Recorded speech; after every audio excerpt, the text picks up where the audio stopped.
Sensor problem வரும் அப்படின்னு யூகிக்க முடியாதான்னு நான் கேட்குறேன். பராசக்திக்கு சென்சார் ப்ராப்ளம் வரும்னு யூகிச்சிருப்பாங்களா, யூகிச்சிருக்க மாட்டாங்களா? கண்டிப்பா பராசக்தி படம், ஒரிஜினல் பராசக்தி படத்துலயேங்க, அம்பாள் எந்த காலத்தினடா பேசினாள் அவள் ஒரு கல் அப்படின்னு ஒரு வசனம் வருங்க. கட்டை போடுறான்ட்டாங்க சென்சார் 1950களில். படம் இப்போ பார்த்தீங்கன்னாலும் அம்பாள் எந்த காலத்தினடா பேசினாள் அது மட்டும் தான் கேட்கும். மற்றதெல்லாம் வந்து வெறும் மியூட்டு தான். அதெல்லாம் வந்து தயாரிப்பாளர் முதல்ல முன்கூட்டியே திட்டமிட்டு சென்சார் ஒரு 10 நாளில் எல்லா படத்துக்கும் கிடைக்கும்னா நம்ம படத்துக்கு 30 நாள் ஆகுங்கிறத டிசைட் பண்ணணும்ல அவரை.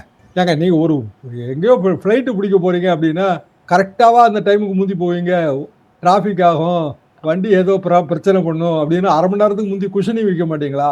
அது மாதிரி வச்சிருக்கணும்லன்றேன். அது அவங்க தப்பு, இவங்க அதை பயன்படுத்திக்கிட்டாங்க. ஆனால் அதுக்காக வந்து காங்கிரஸ் கட்சி களத்துக்குள்ள அரசியல் ரீதியாக இறங்குது இல்லை, அது வந்து திமுக தரப்புக்கு கொஞ்சம் ஏமாற்றமாக இருக்கும். ஏன்னா பராசக்திக்கு இந்த பிரச்சனை தானே, அப்போ யாருமே ட்வீட்டே போடலைங்களே அப்படின்னு அவங்க நினைப்பாங்க.